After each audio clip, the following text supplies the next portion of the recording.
Guys ইউটিউবের যে YT studio app আছে এটা যদি আপনি বারবার ওপেন করে দেখেন তাহলে আপনার চ্যানেলের কী ক্ষতি হতে পারে আপনি কি জানেন? না জানলে জানতে পারবেন আজকের ভিডিওতে।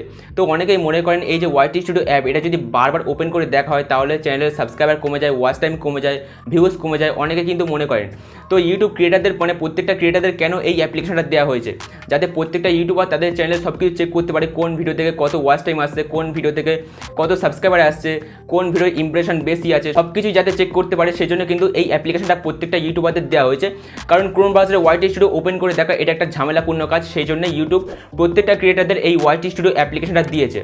ওকে, এবার আপনাকে একটা কথা বলি, দেখুন একটি দরজা যখন আপনি ঢুকছেন তখন কিন্তু দরজাটা খুলছেন, আবার যখন বেরিয়ে আসছেন দরজাটা বন্ধ করে দিচ্ছেন।